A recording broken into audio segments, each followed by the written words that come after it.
I knew the end was coming not because of the quarterly numbers or the whispers in the break room, but because Chad, our new interim CEO, Reed, stepson with a bachelor's degree in recreation management and a minor in failing upwards, had replaced the industrial coffee machine with a kombucha tap that smelled like fermented gym socks. For 12 years, I have been the environmental compliance manager for Apex Industrial Solutions. That's a fancy way of saying I am the only person standing between a rusting, leaking, chemical belching factory and a federal indictment that would make Chernobyl look like a minor parking violation. I know every pipe, every permit, and every skeleton buried under the foundation, metaphorically, and given the safety record before I got here, almost literally. The summon to Chad's office came at 9:15 a.m. on a Tuesday. The email subject line was synergy and realignment. It might as well have said bring a box for your shit. I walked into his office. It used to be his stepfather's office, a room that smelled of old leather, cigar smoke, and fear. Now, it looked like an Apple store had an orgy with a WeWork. Everything was glass and brushed aluminum. Chad was sitting behind a desk that cost more than my car, vaping something that smelled like cotton candy and bad decisions. He wasn't wearing socks. Just those little leather loafers exposing his ankles, which I assume is the uniform for I've never done physical labor in my life. Dana, take a seat, he said, gesturing to a chair that looked like a torture device designed by IKEA. We're doing some pivoting today. Pivoting, I repeated, my voice was flat. I don't do bubbly. I do EPA audits and hazardous waste manifests. Exactly. Look, Dana, we value your legacy here, but we're moving toward a more agile, cloud-native approach to compliance. We need fresh eyes, digital natives, I blinked. Chad, the EPA isn't cloud native. They are federal agents with clipboards and guns who measure parts per million of benzene in the groundwater. I built the compliance system from scratch. It's not an app you download. He smiled that condescending smile. Kind you see on a guy who thinks buying crypto makes him an economist.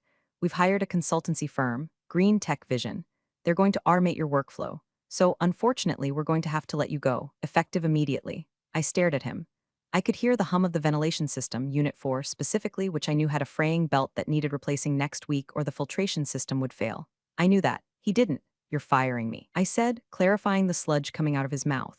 We're right-sizing, he corrected, tapping his vape pen on the desk. Now, if you could just hand over your badge and laptop.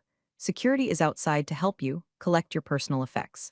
Quick side note before this train wreck gets worse.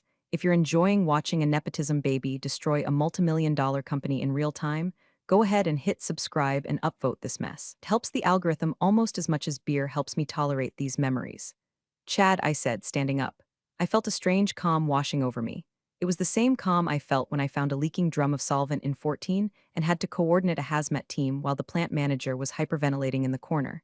Just so we are clear, you are terminating my access. You are taking the laptop. You are telling me my services are no longer required. That's the legal gist of it, yeah. Sign here for the severance. 2 weeks pay, 2 weeks. 12 years of keeping this rust bucket legal, 12 years of dodging fines that would bankrupt a small country, and he offers me 2 weeks and a smile. Okay, I said. I reached into my pocket and pulled out my badge. It was worn down, the plastic peeling at the edges. I placed it on his glass desk. It made a distinct click. Then I placed the laptop next to it. The password is on a sticky note under the keyboard. But Chad, the compliance system isn't just files on a drive. We've got it covered, Dana. He waved a hand dismissively, already looking at his phone, probably checking his Tinder or Grindr or whatever platform he uses to disappoint people sexually.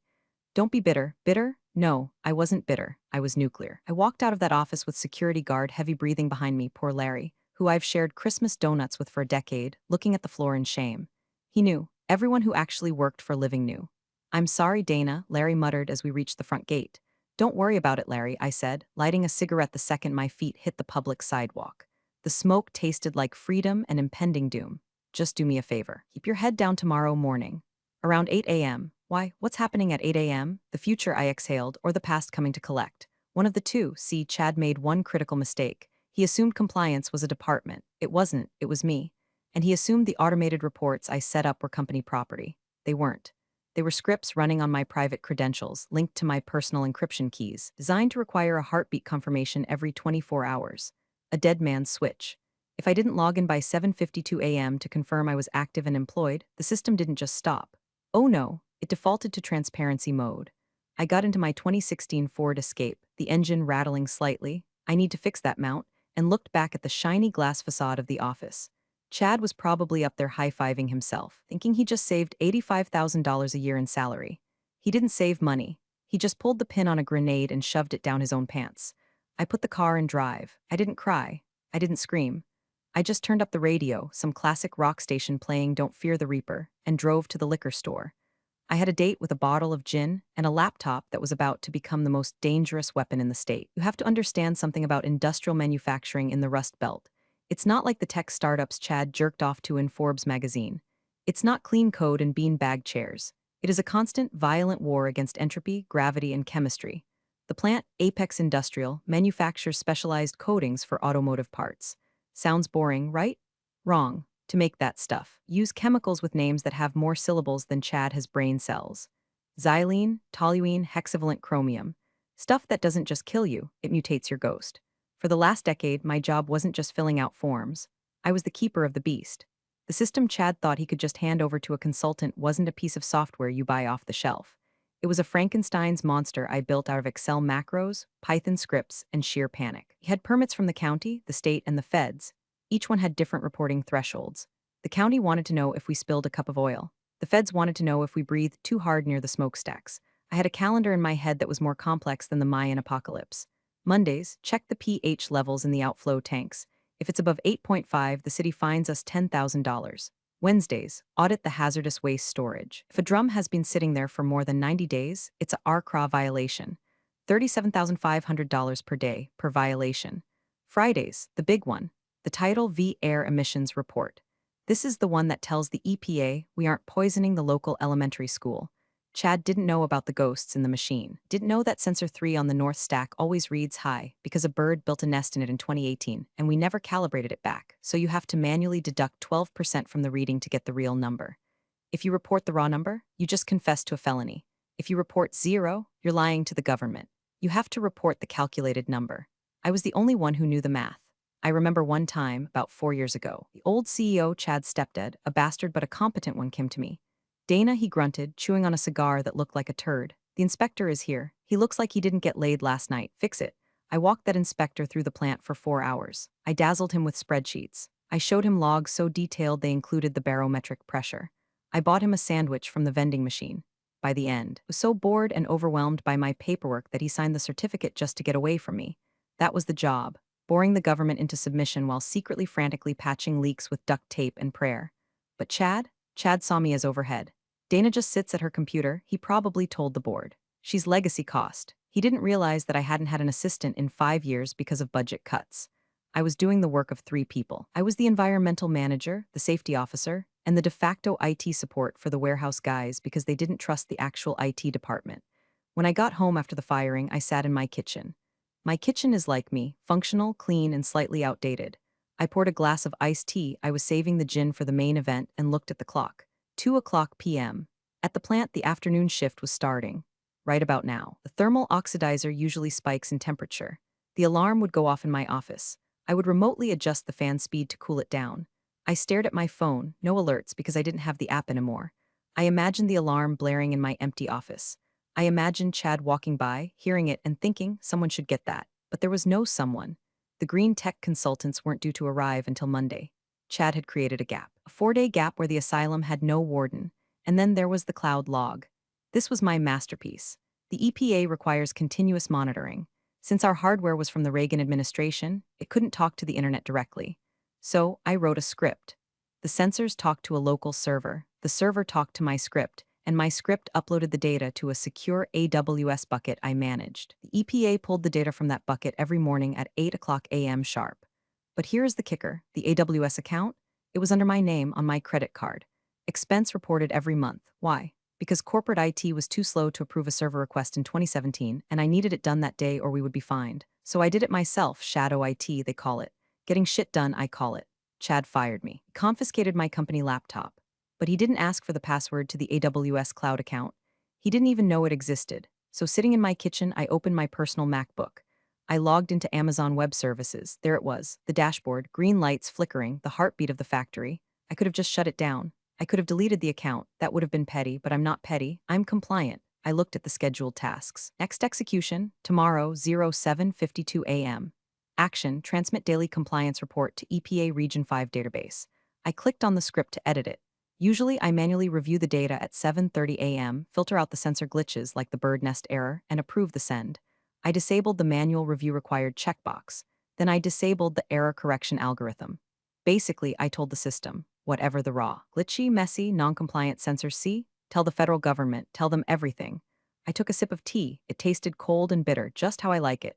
There is a specific kind of silence that happens when you know a disaster is coming. It's not peaceful, it's heavy. It presses against your eardrums. I spent the evening doing normal things which felt surreal. I fed Mr. Business, my cat, named after the Bob's Burgers character because he has anxiety issues. I watered my ferns. I ate a microwave lasagna that tasted like cardboard and tomato paste. All the while, my laptop sat open on the dining room table, the screen glowing like a radioactive isotope. I checked the raw data stream coming from the plant. Without my daily calibration adjustments, the numbers were looking interesting. The thermal oxidizer was running at 1450 degrees. The permit limit is 1400. Not a catastrophe yet, but a violation. The pH in the water outflow was 9.2. That's basic enough to strip paint. Violation, and the best one? The VOC, volatile organic compounds, monitor in the mixing room. It was reading error 404 sensor fault. When the system sees a sensor fault, my protocol, the one I wrote, says to hold the report and alert the manager, me, to go fix the wire. But without the error correction active, system defaults to EPA protocol. Do you know what the EPA protocol is for dead sensor? You have to assume worst-case scenario discharge until proven otherwise. Essentially, tomorrow morning, the computer was going to tell the government, we don't know what we are emitting, so assume we are emitting pure poison. I poured myself a glass of gin. Cheap stuff, beefeater. It burned going down. I thought about calling Chad. I really did. I imagined his phone buzzing on his nightstand next to whatever overpriced moisturizer he uses.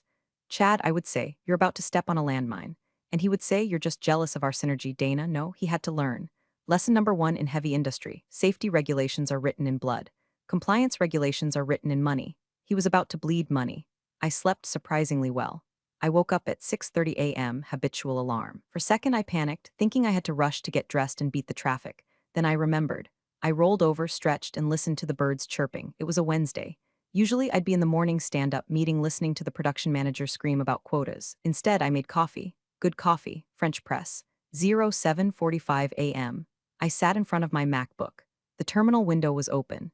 The script was counting down. Status, pre-flight check initiated. Connection, active. Target, US EPA R5 submission portal. I could stop it. I could hit cancel. I could delete the API key and the report would just fail to send. The EPA would flag a missed report, which is a $5,000 fine. Manageable. A slap on the wrist, but Chad didn't treat me like a missed report. He treated me like waste. 07:50 a.m., my phone buzzed. It was a text from Brenda in accounting. Place is a zoo. Chad is walking around with the consultants. They look like high schoolers. Someone asked where the compliance dashboard is. Chad pointed to the fire alarm panel. I miss you, I smiled. The fire alarm panel, classic. 07:52 a.m. on my screen executing upload. Packet 1 of 4 cent, packet 2 of 4 cent, packet 3 of 4 cent, packet 4 of 4 cent. Server response, 200 OK. Receipt confirmed. It was done. The report was in the federal database. A legally binding document stating that Apex Industrial was currently operating in violation of the Clean Air Act, the Clean Water Act, and common sense. And because I was no longer an employee, and my name was stripped from the authorized representative field by Chad's HR team yesterday, the report was submitted under the default generic account, Apex Industrial System auto-generated.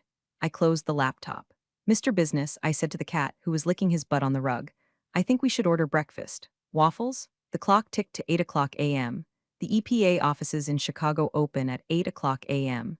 Their automated flagging system takes about 12 minutes to process incoming data and flag critical exceedances. Meant by 8:15 a.m., a red light was going to start blinking on a dashboard in a federal building 300 miles away. By 8:30 a.m., a human being named Steve, I know Steve, he has no soul and loves fines, would look at it. By 9 o'clock a.m., the field agents would be dispatched. I sipped my coffee. The silence in my house was beautiful. The noise was about to start, but for the first time in 12 years, it wasn't my noise. I wasn't there. But I know exactly what happened. I know because in a factory, gossip travels faster than electricity, and I had spies. Brenda accounting and Larry security were my eyes and ears. The text messages started rolling in at 8:45 a.m. Larry, federal plates. 2 black SUVs just pulled up to the main gate. They didn't stop for the badge check. They just flashed badges and drove through. I chuckled. The EPA emergency response team. They don't wait for the gate arm to lift. They are the gate arm. Brenda, Chad just ran out of his office. He looks pale. Who are these guys in the blue windbreakers? Blue windbreakers. That meant it wasn't just a routine audit. That was the Grim Reaper squad. Here's how I imagine the scene based on the frantic texts and my knowledge of federal procedure. Chad probably met them in the lobby, wearing his CEO smile, trying to deploy his handshake. Gentlemen, welcome to Apex. We weren't expecting visitors, but we're always happy to save it. The lead agent, probably Agent Miller, he hates small talk, would say. We received a self-reported critical exceedance alert at 7:52 a.m. indicating uncontrolled release of VOX and pH violation. Where is Dana Kowalski? That was the moment. The record scratch. Chad, Dana is no longer with the organization. We've restructured. Agent Miller restructured. Fired the compliance officer and didn't appoint a replacement before the reporting cycle? Chad, we have consultants. Green Tech Vision. Agent Miller, I don't care if you have the Avengers. Your system just reported that you are dumping caustic sludge into the municipal water table. We are issuing an immediate cease and desist order. Shut it down. Brenda, OMG, they are shutting us down. The alarm is going off. Chad is screaming at the consultants. The consultants are crying. The shutdown order, it's the nuclear option. It doesn't mean stop working for an hour. It means cut the power to the manufacturing lines, vent the pipes, send the workers to the break room. Every minute the line is down costs the company roughly $4,500 in lost revenue. Larry, they just put yellow tape around the mixing room. They're taking samples. Chad is trying to call his dad, the founder. Dad is in Florida playing golf. This is amazing. I pictured Chad, sweating through that cheap dress shirt. He had probably thought compliance was just a box to check, a nuisance. He didn't realize it was the structural integrity of the entire business. I decided to do a little laundry, folded some towels. The mundane nature of my morning was the perfect counterweight to the chaos I had unleashed by simply not doing my job. Around 10:30 a.m., my phone rang. A known number, I let it go to voicemail. I checked the transcription a minute later. Miss Kowalski, this is Agent Miller, EPA Region 5. We're currently on site at Apex. We have some questions regarding the data logs from this morning. The current management seems unable to access the historic calibration records. Call me back. I didn't call him back. I'm a private citizen. I have no obligation to the EPA. Then the second call. Caller ID, Apex HQ. It was Chad. I stared at the phone vibrating on the counter. It buzzed angrily like an insect trapped in a jar. I let it ring until it stopped. Then it rang again immediately, and again he was panic dialing. The CrossFit clown was realizing that his agile management style couldn't bench press a federal indictment. I picked up the phone on the fourth attempt. I didn't say hello, I just listened. Dana, thank God, pick up. His voice was an octave higher than usual. He sounded like a teenager who just crashed his dad's Porsche. This is Dana, I said, my voice calm, smooth, professional. Dana, look, there's been a misunderstanding. The EPA is here. They're tearing the place apart. They're saying the system reported a leak, but there's no leak, it's a glitch. You know how to fix the glitches, right? I do, I said. It's a calibration error in the sensor array. Requires a manual offset adjustment based on the humidity and barometric pressure. Yes, exactly. Can you just log in and tell them that? Just remote in and fix it? I took a long, slow drag of my cigarette. I don't smoke inside usually, but today was a special occasion. Chad, I said, I can't do that. Why not? I'll pay you. I'll pay you for the day. Consultant rate. I can't do that because I don't work for Apex anymore. And accessing corporate systems after termination would be a violation of the Computer Fraud and Abuse Act. I'd be hacking. You wouldn't want me to commit a felony, would you? Dana, please, they shut down the line. We're losing $5,000 a minute. That sounds like a management problem, I said. You should ask your green tech visionaries. Maybe they can disrupt the EPA. Dana stopped damn around. He screamed. The facade cracked. The rage spilled out. You did this. You set this up. I didn't do anything, Chad. That's the point. I did nothing. You fired the pilot mid-flight and are surprised the plane is crashing. I hung up. Then I blocked his number. But I wasn't done. I knew how corporate panic worked. He would go to HR. Then he would go to legal. Then they would come to me. I went to my laptop and opened a Word document. Typed a header, proposal for crisis remediation and consulting services. I looked at the cursor blinking. I typed, retainer fee. I paused. Originally, I was going to ask for year's salary, maybe $150K, but then I remembered his tone. Don't be bitter. I remembered the 2 week severance. I remembered the badge hitting the glass desk. I deleted the number. I typed $2 million and 0 cents inflation. I whispered to the cat, it's a bitch. Noon, the situation at Apex had graduated from dumpster fire to landfill inferno. According to my network, the EPA hadn't just shut down the mixing line. They had issued a site-wide stop work order. Why? Because when they asked Chad for the material safety data sheets, MSDS, for the tank farm, he handed them a binder from 2019 that I had marked obsolete/do not use in bright red Sharpie. Chad had handed the feds the wrong playbook. So the feds assumed the worst. They cordoned off the warehouse. Larry, it's a parking lot out here.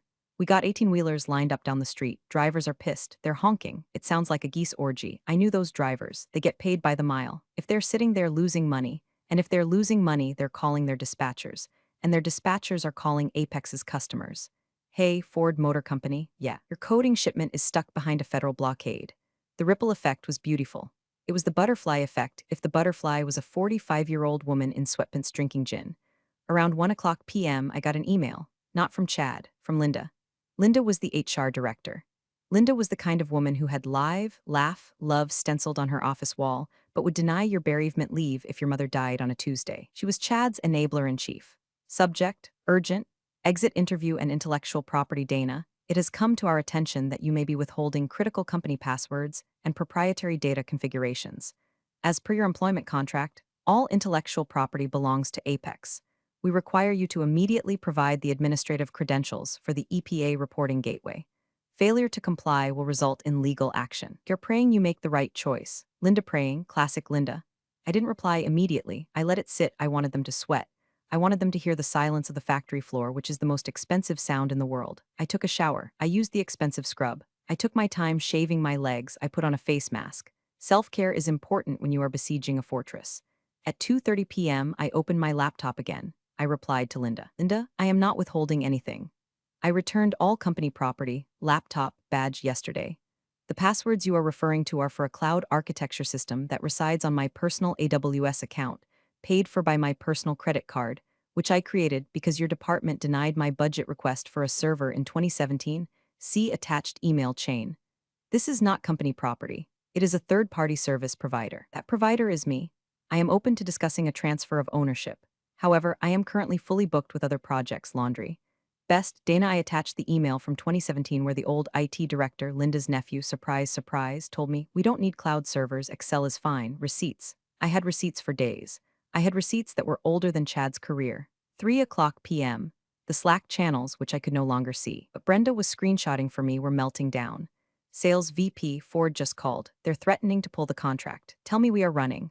Ops manager, we are dead in the water. The EPA guy is putting a padlock on the breaker box. Chad, everyone remain calm. We are leveraging a solution. Leveraging a solution. God, he was a parody. Then the realization hit them. I know the exact moment it happened because Brenda sent me a picture of the conference room. It was Chad, Linda, and the corporate counsel, a guy named Gary who looked like a depressed basset hound. They were staring at a whiteboard. On the whiteboard, someone had written, only Dana knows. It wasn't just the password. It was the logic. Even if I gave them the password, they wouldn't know which numbers were real and which were glitches. They wouldn't know the bird nest coefficient. They wouldn't know that tank 4 reads 10% lower than tank 5 because of the sediment buildup. If they turned the system back on without me, it would just scream violation again. They needed the operator, not just the keys. The sun started to dip lower. The shadows stretched across my living room. The factory had been down for 6 hours. Estimated loss, $1.6 million in production, plus potential EPA fines of $50,000 per day, plus the breach of contract with Ford. They were bleeding out, and I was the only tourniquet in our state. My phone rang again. Caller ID Apex Legal Department. Gary, I picked up. Hello, Gary. Dana. Gary sounded tired. He sounded like a man who knew he was defending a circus. Look, we've reviewed the AWS situation. You're right, it's gray area. The company technically didn't pay for the hosting. It's not gray, Gary. It's black and white. It's my server. Okay, fine. What do you want? Chad is not in a good headspace. We need to resolve this. Today, I have a proposal prepared, I said. I'm sending it to your inbox now. I hit send on the PDF. Remediation strategy proposal Kowalski PDF, Gary, I said while he presumably opened the file. Make sure you're sitting down. I heard the click of a mouse. Then silence, a long, heavy silence, then a cough. Dana, this is $2 million. It is. Agreed cheerfully. Extra pickles. No remorse, this is extortion. No, Gary, extortion is demanding money for nothing. This is a consulting fee for specialized, niche expertise required to save a $50 million company from federal seizure. I'm actually giving you a discount. If the EPA revokes the Title V permit, you lose the license to operate permanently. What's the company worth then? Scrap metal value? He breathed heavily. I can't authorize this. Then call Chad's dad in Florida. Interrupt his golf game. Tell him his stepson drove the bus off a cliff and I'm the only one with a tow truck. I'll call you back. He hung up. I walked to the window. I could see the smoke rising from the direction of the industrial park. Except today there was no smoke. The stacks were cold. The sky was clear. It was the prettiest sunset I'd ever seen. I made myself a sandwich, ham and cheese on rye. I ate it slowly, standing over the sink, watching the birds in the backyard. I was in no rush. Every minute that ticked by was another $1,000 of leverage. 5:15 p.m. The phone rang. It wasn't Gary. It wasn't Chad. It was a Florida area code. The founder, big boss, Todd. Todd was a hard ass. He was the kind of guy who smoked inside the plant in the 80s and poured used oil on the weeds. But he respected strength. He hated weakness. And right now, his company was looking very weak. I wiped the crumbs off my face and answered. Hello, Todd. Dana, his voice sounded like gravel in a blender. What the hell is going on? I'm on the 14th hole and I get a call saying the feds have taped off my loading dock. Chad fired me yesterday, Todd. He fired me, confiscated my equipment, and didn't ask for the transition protocols for the compliance system. The system auto-reported a fault this morning. The boy is an idiot. Todd grunted. I knew I shouldn't have let his mother talk me into giving him the reins. He thinks he's Elon Musk because he knows how to use Twitter. He's certainly disrupting the industry, I said dryly.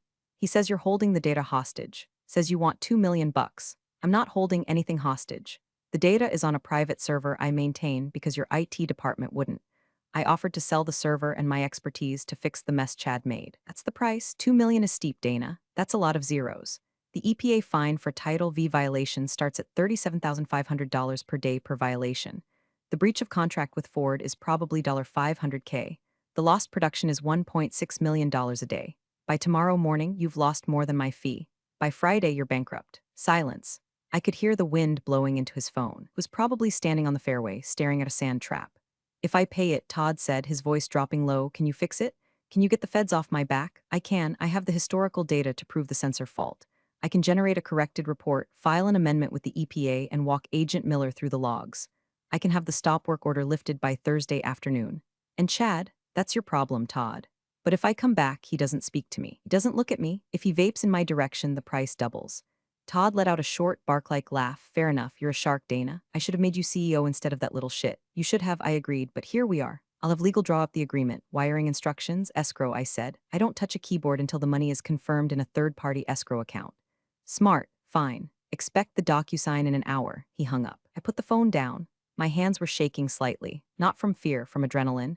I had just negotiated a retirement package that was larger than my cumulative lifetime earnings. But it wasn't over. The money was paper. The satisfaction, that was going to be in the execution. 6:30 p.m., the DocuSign arrived. Consulting agreement and IP transfer. Clause 1, payment of $2 million and 0 cents upon execution. Clause 2, consultant Dana agrees to remediate EPA violations.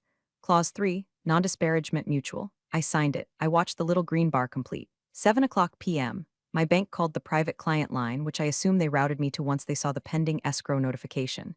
Miss Kowalski, we have a large incoming wire pending verification. It's legitimate, I said. Clear it. 7:45 p.m. I got into my car. I put on my work boots, the steel-toed ones with the chemical stains. I put on my old Carhartt jacket. I wasn't going in as an employee. I was going in as the cleaner. I drove to the plant. The parking lot was empty except for the security guard, Chad's Tesla, and the two black SUVs still parked by the door. Larry was at the gate. He looked tired. When he saw my car, his face lit up. He opened the gate before I even swiped. Miss Kowalski, you're back. Just visiting, Larry, I said, rolling down the window, just visiting. I pulled up to the front door. Chad was waiting in the lobby. He looked like he had aged 10 years and 10 hours. His shirt was untucked. His hair was messy. He looked at me with a mix of hatred and desperation. You really did it, he hissed as I walked in. You really fleeced us. I stopped. I looked him up and down. Chad, I said, my voice echoing in the empty lobby. I didn't fleece you. I charged you a stupidity tax. And you're in a high bracket. Just fix it, he muttered, turning away. Lead the way, I said, and get me a coffee, black, no kombucha. The conference room smelled like stale pizza and panic sweat. Agent Miller and his partner, a woman named Agent Rossi, were sitting at the table with laptops open. Legal Gary was there, looking like he wanted to crawl into a hole. When I walked in, Miller looked up. Miss Kowalski, he said. He didn't smile, but his shoulders relaxed. About time. These clowns, he gestured vaguely at Chad, tried to tell me a fluctuating voltage in the thermal oxidizer was a feature. Good evening, Agent Miller, I said, setting my MacBook down on the table. I didn't look at Chad. I plugged into the projector. So I began projecting my screen. Here is what happened. At 7:52 a.m., system auto-reported raw data because the calibration algorithm was disabled. Why was it disabled? Because it requires a manual user authentication from a qualified compliance officer. Since I was terminated, no authentication occurred. I pulled up the graph, a jagged red line spiking up and down. This, I pointed to the spike, looks like a massive release of Vox, but look at the correlation with the humidity sensor. I overlaid a blue line. It matched perfectly. The sensor isn't shielding properly. When humidity hits 80%, which it did this morning, the sensor shorts. It reads high. It's a false positive. We've had a work order in to replace the shielding for 6 months. I shot a glance at Chad, denied due to budget constraints. Miller nodded. I see the correlation. Do you have the manual stack tests to back up the false positive theory? I do, I said. I have daily manual stack tests for the last 3 years stored in the cloud archive. I clicked a folder. Thousands of files appeared, organized by date, time, and technician signature. The room went silent. The sheer volume of data was overwhelming. It was a wall of diligence. Agent Rossi squinted. This is incredibly thorough. I take my job seriously, I said, unlike some people. I spent the next 2 hours walking them through the data. I reconstructed the morning's events minute by minute. I proved, mathematically, that no poison was released. I proved that the pH spike was a sensor drift caused by lack of cleaning, again, maintenance budget cut. By 10 o'clock p.m., Miller closed his laptop. All right, he said, I'm satisfied. The data supports a sensor failure, not a release event. We're lifting the cease and desist, pending a physical sensor replacement within 24 hours. He looked at Chad. Your lucky son, if she hadn't kept these logs, I would have condemned this building. Chad didn't say anything. He was staring at the table. He looked small. The CEO costume had fallen off, leaving just a scared kid who realized the world wasn't an app. Thank you, Agent Miller, I said. As the agents packed up to leave, I turned to the green tech consultants who had been hiding in the corner. Boys, I said, you want the credentials for the system so you can take over. He nodded eagerly. Great. I wrote a username and password on a sticky note. User, admin pass, you need Dana 1. I slapped the note on the glass table. The code is in Python. It's about 40,000 lines, no comments. Good luck. Their faces dropped. They knew I knew. Without the architect, the blueprint is just a drawing. I unplugged my laptop. The room was quiet. Chad, I said. He looked up. My contract stipulates that I provide a remediation plan. I just did. The EPA is leaving. You can turn the power back on. Dana, he started, his voice cracking. Maybe we acted too hastily if you want to stay on. As a consultant, I laughed. It was a harsh, barking sound. Stay? Chad, I just made $2 million in 4 hours. I'm not staying. I'm going to Disney World, or maybe I'll just go home and sleep for a week. But I am definitely not fixing that sensor for you. You have 24 hours. Better get a screwdriver. I walked out. I didn't look back at the glass office. I didn't look back at the fermentation jar. I walked out to the parking lot where the air smelled like ozone and wet pavement. You'd think walking away with the money would be enough. And for a normal person, maybe it would be. But I've spent too many years breathing fumes. I have a toxic streak. The next morning, Thursday, I didn't have to wake up. But I did. I sat on my porch with coffee and checked my bank account. The zeros were there. Beautiful, round, comforting zeros. But then I checked LinkedIn. Chad had posted, proud to announce a successful navigation of regulatory challenges at Apex. Agile leadership means adapting to the storm. #leadership #grindset. He was spinning it. He was taking credit for my rescue. Oh, hell no, I whispered. See. Part of the access I gave the consultants included the email archives. But what I didn't tell them, and what they were too stupid to check, was that I had a BCC rule set up on the compliance server. Every automated alert, every failure notice, every frantic email from me to management warning them about this exact scenario. It was all archived. And since I was now an independent consultant who had completed her contract, I was no longer bound by employee confidentiality regarding public safety risks. I opened a Tor browser. Yes, I know how to use Tor. I'm in compliance. I know how to hide things and how to find things. I navigated to the tip line for Industry Watchdog, the trade publication that everyone in our sector reads, the one Ford's procurement officers read. Subject, whistleblower dump, Apex Industrial ignored 4 years of safety warnings. I uploaded the PDF, not the data, the emails, the ones where Chad denied the budget for the sensor, the ones where Todd, the dad, told me to make the numbers work, the ones where Linda in HR told me to stop being negative when I reported a gas leak. I hit send. Then I texted Brenda. Hey, how's the mood? Brenda, weird. Chad is strutting around like he won the Super Bowl. He thinks he's invincible. Do me a favor, I texted back. Tell Larry to check the job board at Midwest Coatings across town. Their compliance manager just retired. I put in a good word for him and for you. Brenda, really? OMG, I hate it here. Go now. Before noon. Why before noon? Because Industry Watchdog updates their news feed at 11:30 a.m. At 11:35 a.m., my phone blew up with notifications from former coworkers. Larry, did you see the article? Holy shit. I clicked the link. Headline, leaked emails reveal Apex Industrial ignored critical safety warnings before EPA shutdown. Subtitle, interim CEO rejected safety repairs to fund office modernization. There was a picture of the emails. Redactions were minimal. You could clearly see Chad's signature block with his stupid sent from my iPhone tagline. The article detailed everything. The nepotism, the negligence, the fact that they had to pay a former employee a multimillion-dollar ransom to save the plant. Ford Motor Company doesn't like bad press. They like green supply chains. Within an hour, I heard via Brenda, who was packing her box, that Ford had suspended their contract pending a quality audit. Chad wasn't just fired. He was radioactive. No one in the industry would hire him to run a lemonade stand. I sat back in my chair. The sun was warm. I had the money. I had the truth out there. And I had salted the earth so thoroughly that nothing would grow in Chad's garden for a decade. This wasn't just petty. This was compliance. I was complying with the laws of karma. 3 months later, I'm standing in the aisle of a Home Depot, not the one near the plant, one in Florida. I bought a condo, it's near the beach. It has a screened-in porch for Mr. Business. I'm looking at air filters. Force of habit, even now. I see a MERV 13 filter and I think about particulate matter counts. My phone buzzes, it's a LinkedIn notification. Chad open to work, viewed your profile. I smirk. I heard Todd fired him the day the article came out. Last I heard, Chad was trying to launch a podcast about resilience in business. It has 12 listeners. I also heard Apex was bought out by a competitor for pennies on the dollar. They gutted the management team. Brenda is the CFO of the new place. Larry is head of security. They asked me to come back, offered me a VP title. I sent them a picture of my toes buried in the sand. I grab a cart, I'm not buying filters, I'm buying paint. Seafoam green, I'm repainting the guest room. You know, people talk about quiet quitting. I didn't quiet quit, I loud quit, I nuclear quit. And sometimes, late at night, when the ocean breeze hits the porch, I wonder if I feel bad. I ruined a family legacy. I embarrassed a young man, an idiot but young. I took a chunk of cash that could have saved 50 jobs. I take a sip of my drink. It's not gin anymore, it's iced tea. I think about the cancer rates in the county where the plant is. I think about the benzene. I think about the time Chad told me my job was overhead. Do I feel bad? I check my bank app. The interest payment alone this month was more than my old annual salary. Nope. I say to the empty room. I open my laptop one last time. I still have the AWS bookmark. I click it.